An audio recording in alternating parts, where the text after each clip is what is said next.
joining us now, New York Congresswoman Claudia Tenney from House Small Business, along with Congressman Jeff Van Drew from House Homeland Security. It's a pleasure to spend this Friday evening with you both. Thank you so much for joining us. Thank you. Great to be on. Okay, Congresswoman, first to you, the Democrats' week on crime agenda. I mean, authorities released a suspect who tried to stab Congressman and gubernatorial candidate Representative Lee Zeldin during his speech slamming New York's weak bail reform. This happened outside Rochester, New York. But Congresswoman, the 43-year-old suspect, David Jacobonis, immediately released. He was charged with second-degree attempted assault. He was released. Congresswoman, this is revolving turnstile justice system on full display. What's your reaction when you saw this? This is horrific. I just spent two campaign stops with Lee Zeldin and his amazing Lieutenant Governor, Allison Esposito, who's a former New York City police officer. And she was instrumental in interfering and trying to subdue this attacker. This is terrible. First of all, why was this person charged with attempted assault? It was attempted murder. He said, "You're done, you're done, you're done," and he had a dangerous weapon in his hand. And then also, Lee Zeldin, my colleague who's running for governor, he's our nominee of the Republican Party, is also a sitting member of Congress. There is a federal statute, Section 18 U.S.C. 351, that covers that. This is a felony under federal statutes. Where is U.S. Attorney Merrick Garland? Where are the local representatives in New York State, the U.S. attorneys, the FBI? Why aren't they protecting this congressman whose life was threatened at a rally, at a public rally, and also spurred on by, Kathy Hochul, our governor, who urged people to come and protest and stand up to Lee Zeldin, much the way Maxine Waters and other Democratic operatives have done. Eric Holder famously, "Don't go, we go low, just kick them next time." So, Congressman, yeah, we understand exactly what you're saying, Congresswoman. Congressman Van Drew, can you take on what the Congresswoman just said? Because Representative Zeldin also predicted he would be immediately released. He's reportedly not seriously injured, but his lieutenant governor nominee, Allison Esposito, reportedly cut with a blade while she tried to take him out. This is unbelievable, and it just shows how what this majority party, this radical left-wing majority party is doing. Let me be really clear on here. Here is somebody that did attempt murder. The Congresswoman was exactly right. Thank God that didn't happen. But nevertheless, they put him in prison, as they are doing with thousands across the country in all our major cities. It isn't just outside Rochester. It's in Philadelphia. It's in areas across the country where all of this is happening. We are literally taking bad people and letting them out. Let me tell you what I believe in. I believe in 3 strikes and you're out. What I believe in is when you commit a serious, aggressive, violent crime, you're in prison for a while. And if you do it and it's too violent and too serious, you're never coming out. Yes. We've got to bring back real justice and real law and real quickly. You know what we do?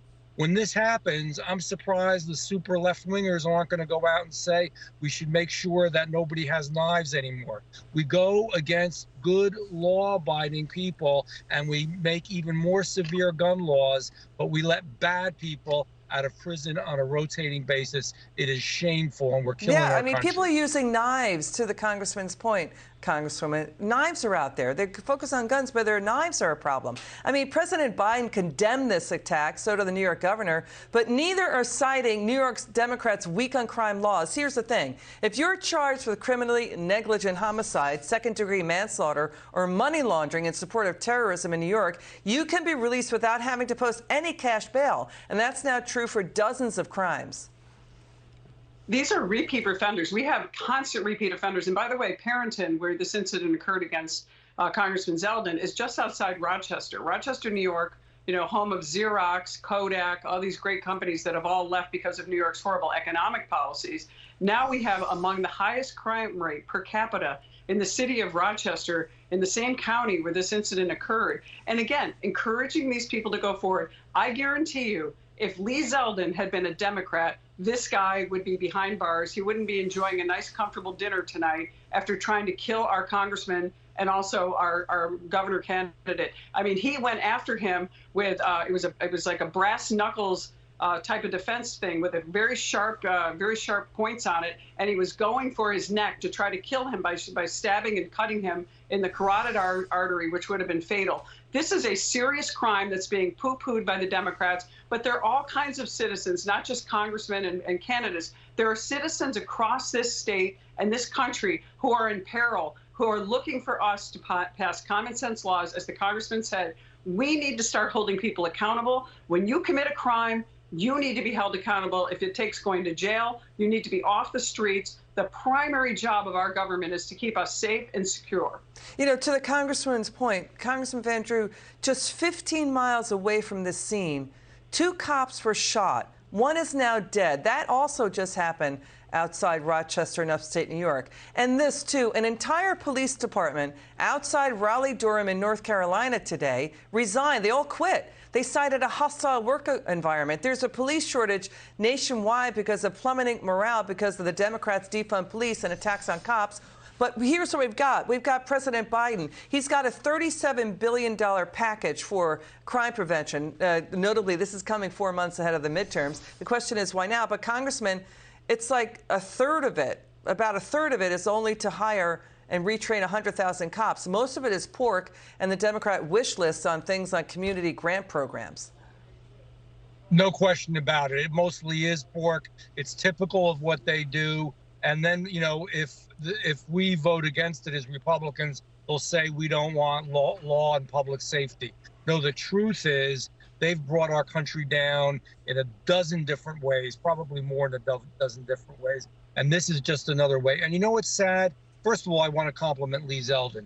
He went back up and he finished his job and he showed a lot of courage. Secondly, I want to say it isn't just congressmen, though. It's the average everyday person that's out on the street that literally has to worry about their children and their grandchildren, about their moms and dads, and about themselves. Yeah. What are we doing to America? You know, the bad guys in jail and they stay in jail. You know, we've got minorities speaking out. African Americans, Hispanics, Asian Americans, they're scared, Congresswoman, to what Congressman Van Drew was just saying. Crime is slamming their communities. We have a Minneapolis neighborhood now crowdfunding to pay for extra police patrols just 2 years after their city council pledged to end policing as we know it. After their city was torched in the social justice riots of 2020, those riots killed 30. Let's watch this. Watch. We all want quintessential policing in the United States, no matter what city you're in. But it goes back to how can we better our policing? And we need more resources and not less. Public safety must be reimagined, right? Reimaged again to go back to doing the things that work, to having a beat cop there. And also when we're making arrests to make sure that the person is prosecuted to the fullest extent of the law. When you have corporations, progressive corporations, shutting down because of crime, you know, let's figure it out. This isn't happening by mistake. The LADA is doing this with a single purpose, to advocate for criminals. Congresswoman Tenney, your final word. This community policing is really just a fallacy. We need police to be trained. These are serious jobs. They're a domestic force. They need to deal with people with mental health crises, violent people, domestic issues. We need them to be well-trained. We need more of them. We need more money to go into policing. And this silly concept of community policing, the average citizen, this is not a job for amateurs. This is a job for professionals. Our police are professionals. They're people who need to be supported. They have a critical role in our society, and we need to start backing them. We need to start supporting them. We need them to be able to be empowered. Enough of defunding and demoralizing our police. We need them to keep us safe. They're terrific people that are willing to answer the call to serve. They're precious members of our society. And are they perfect? No. But for the largest part, they keep us safe. They protect our families. And I'm just honored to call so many of them and some of my relatives as friends who serve in the police. Congresswoman Tenney, Congressman Van Drew, thanks for spending your Friday evening with us. Come back soon.